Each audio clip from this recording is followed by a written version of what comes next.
ஞானத்தின் ஆழம், அர்த்தமுள்ள ஆன்மீகம்.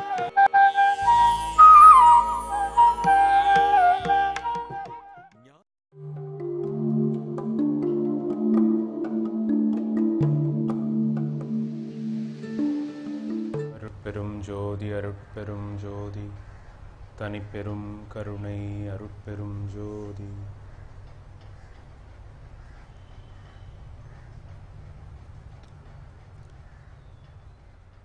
When we chant this mantra, or when we chant any mantra, we can always have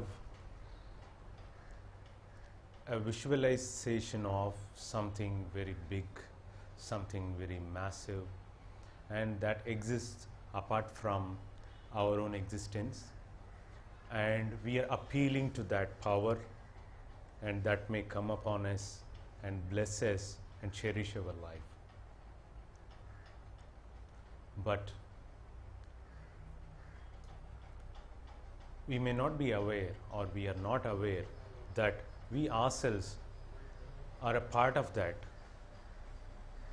Does a drop of ocean exist apart from the ocean?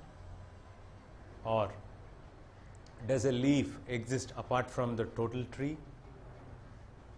Or does a cloud exist apart from the sky?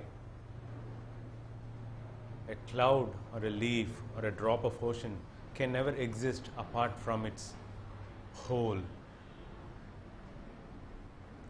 And in the same way, are we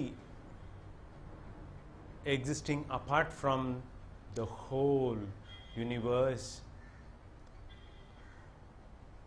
and the complete, the total, the ultimate, and that universal consciousness, the absolute consciousness? So when we chant a mantra, or when we adore that something which is the total, let us be aware that we ourselves are a part of that complete, ultimate consciousness. And we are that, like a drop of ocean is nothing different from the ocean. And a wave is not different from an ocean.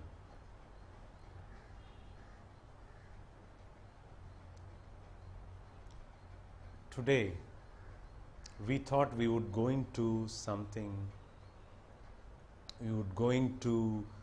the aspect of freedom and the relationship of attachment to the freedom, and relationship of mind and thoughts to the freedom. We would like to go into that through a story. This story is a part of Buddhism. And this story tells you how you yourself, oneself, holds one's own freedom, and how oneself is an obstacle to his own freedom. We think freedom is not given to us, but do we see that if freedom is given, and we would be a slave of the giver of the freedom, so then there is not an absolute freedom. The freedom is already there, and if one is aware that what is an obstacle to the freedom, he is free. So this story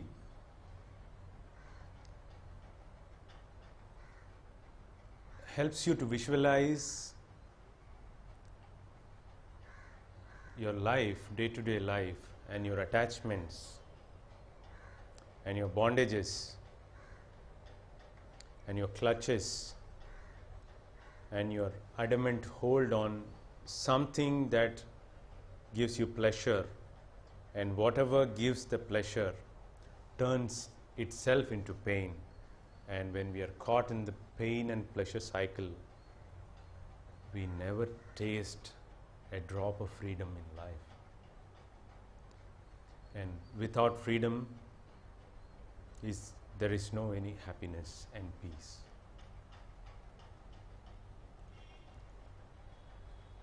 Without knowing what freedom is, one never would be able to know what is peace. Because freedom is enjoyed when the mind is free from its own bondage. Freedom is the soil in which the plant of happiness grows and reaps the peace and harmony in the world. And without wisdom, one cannot sustain one's own freedom and happiness and peace. And wisdom is nothing but the understanding of one's own self.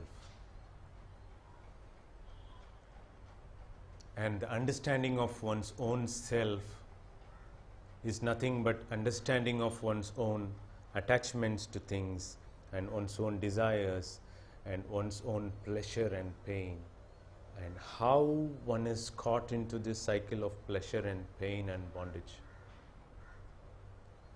When one realizes this, and how the pleasure and pain cycle gives him the misery that he tastes, that bitter taste of misery, once he tastes that, one would never go into the cycle of pleasure and pain again.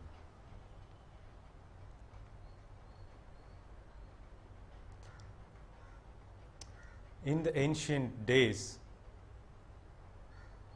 the hunters used to trap monkeys with a trap made out of watermelon. They used to cut a small piece of circular piece of watermelon, and they take out all the flesh from it and then put something that the monkey is very fond of. Put a piece of a coconut into the watermelon, and they would wait for the monkey to come and take it. So likewise, a trap of watermelon was made, and the hunter waits hiding behind a tree. And as usual, as he expected, the monkey came to see that, to take the coconut, to taste the coconut, taste the pleasure of coconut. So the monkey came and it put its hand in the straight way into the watermelon, and it could clutch the coconut piece, but it can never take the hand out when the fist is closed. It can take the hand out only when the fist is open. So once the monkey took the coconut, the size of the hole is only equivalent to the wrist. When the fist is closed, it cannot take it out. It can take the hand out only when it leaves the coconut and when the fist is straight. So once the monkey is trapped, it cannot take the hand out. The hunter is ready to come and trap the monkey and taste its flesh, or use it for any purpose he wants. The monkey is now trapped. What trapped it is not even the pleasure, but unwillingness to let go of the pleasure, and the misunderstanding or the foolishness of seeing that it is trapped. So once the monkey is trapped, the hunter came and caught it. The monkey was able to see that the hunter was coming, approaching, threatening, but Still the monkey is unwilling to let go of the coconut, that piece of coconut, and just leave, run away. It tries, its mind is totally obsessed with the coconut piece. It doesn't leave it and take the hand out, and it was not able to run away because the mind was obsessed with the piece of pleasure. So the obsession blinds one's understanding of things. Obsession to pleasure completely clouds the brain and mind, and it never lets you see things clearly for yourself. We are not much different from what the monkey's state of mind is. We are obsessed with so many things of life and attached to so many objects, people. We are attached to our likes and dislikes, and we never look at things without obsessions.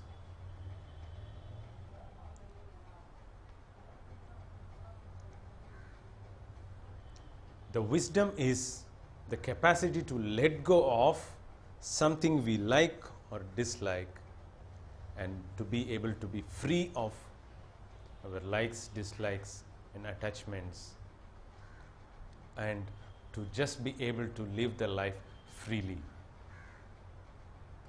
When the mind is caught in something, and when it churns the cud, churns the object over and over again, can you see what happens to the mind? The eyes won't be open, the ears won't be open, and the senses will not be alive when the mind carries something in its brain. Is it possible for us to flow with the life like a river, not holding or recording things of the past?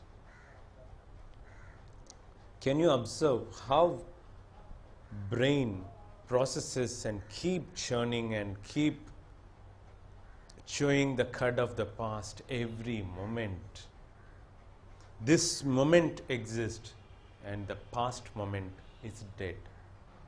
But why does the past come into the present moment and interfere with the situation of the present? Why are we enslaved to something past? Why do we clutch to our pleasures and aren't willing to live it even though it gives pain?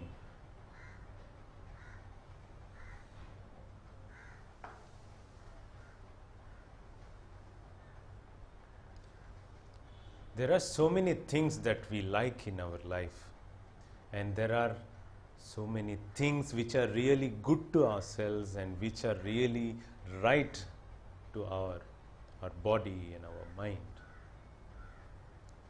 For example, if you take something that is really good and something that you really like, may always contradict to each other.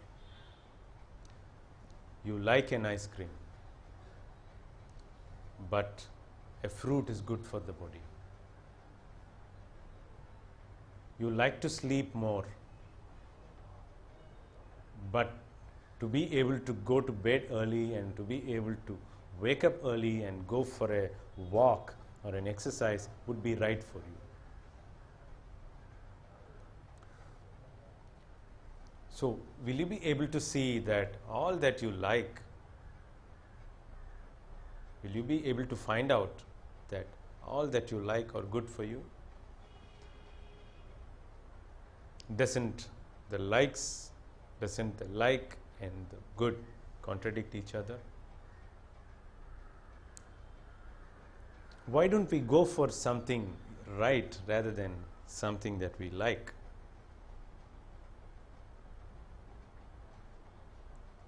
Why isn't the intelligence clear and critical of how the life is? Can we see what we are doing and day-to-day life, and be critical of ourselves and be able to inquire into what is right for us and what are our likes and dislikes. If you want a life of intelligence and life of clarity and life of health, you should be able to do what is right and good for you, and not what you like and what you dislike and what gives pleasure and pain, but what is right, what is healthy. There are so many things that we are attached to, and so many things that we like are really bonding our brain and harming ourselves. If one is able to see that I am being harmed by things that I like and dislike, and I should act upon it and should be able to make a change in my life so that my life is lived rightly, intelligently, and healthy. And this action is understanding, and this action can be called wisdom. The wisdom is the capability to live the life in a right, good, and healthy way, with the understanding of things that one does, understanding of the thoughts that are being processed in a brain. And one should be able to see how the society impacts one's life and traps him into the things of likes and dislikes. The society wants you to consume and tempt you so that you will enjoy more and more pleasure in life, and you will forget what is intelligence and what is wisdom, what is understanding. So this is a moment that you should be able to swim against the stream of society, so that in spite of swimming against the stream of society, you live a life that is really healthy and intelligent, and you should be able to communicate this to the people around you. You encourage them to use their intellect and intelligence so that they will inquire into how the life goes and what society is and what the world is, what is happening in his brain and what kind of life he is living. One should be able to be aware of what kind of life he is living, not just follow whatever is injected into his brain. A lot of things are being injected into the brain, in the mind, by the society, by things. And when you are in a place where you're not really surrounded with people that are intelligent, you should be really careful about what kind of people that you're associated with, and but not react against them, but you should be able to be aware and also alert them to the facts of life and what kind of life they are living, so that you are an educator to yourself and also to the people around.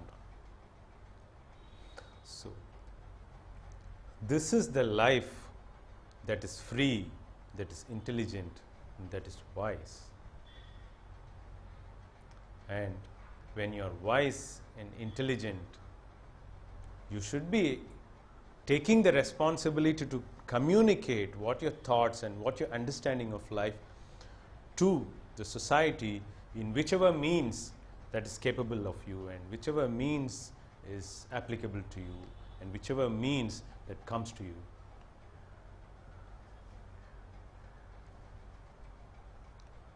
And one should be able to think of both the aspects of the life, that is, you have a body which you need to take care of and which you are responsible for.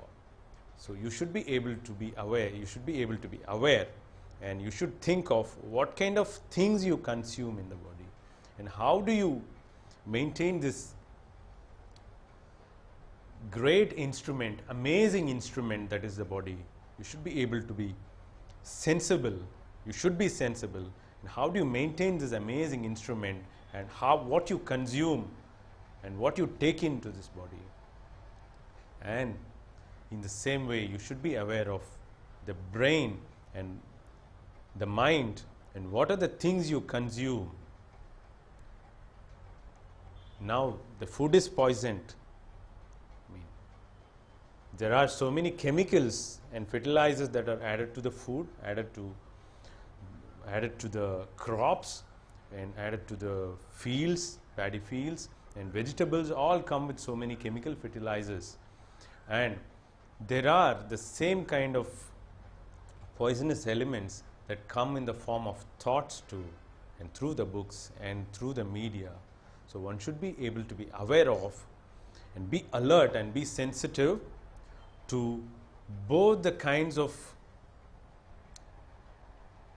poisonous things that are being consumed in the brain, in the mind, and also through the food.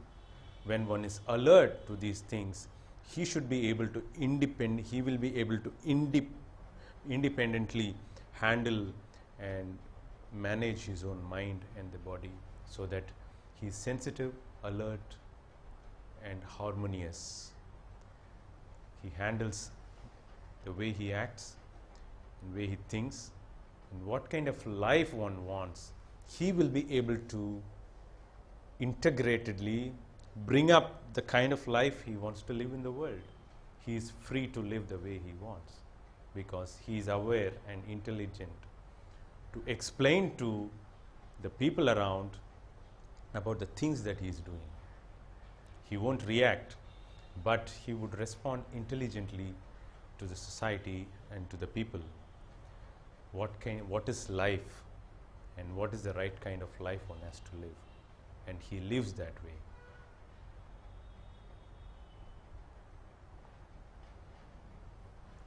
So this seems to be, you may think this is something very arduous and very difficult to do. How to proceed with this, where to start? When you really want to live a free, independent life that is completely different from the society is going through, you should first start with awareness, being aware of what kind of life you are living. And you should be aware of what kind of life the society is living. And once you are clear that you are going to live a different kind of life, you need to make some change, otherwise your life is not worth living. So once you are in that fringe that you should make some change in your life, and that intensity of wanting it will operate the intellect and the body, the brain, to a different level of thinking, so that you will start exploring. So what you basically need is that wanting and longing for a different kind of life in which you decide it with your own intelligence and observation. So the tool here is the observation and the awareness. It is not just thinking, it is a longing and wanting a different kind of life. How intensely you want, the more intensely you want it, greater will be the change that comes upon your life. So go into each and every aspect of life that affects your body and mind.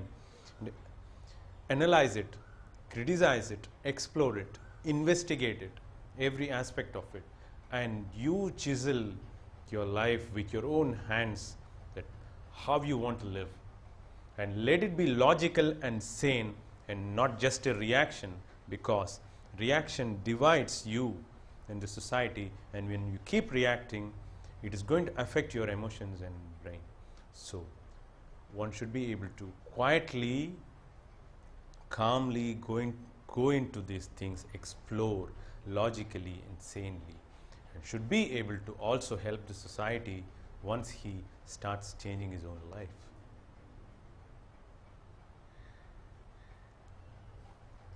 I am very happy that I am able to communicate through ArulJothi TV channel to the viewers, and my heartfelt wishes and congratulations for whatever different kind of life you may want to have, and let it bring you happiness and peace and all the wellness in your life. Thank you.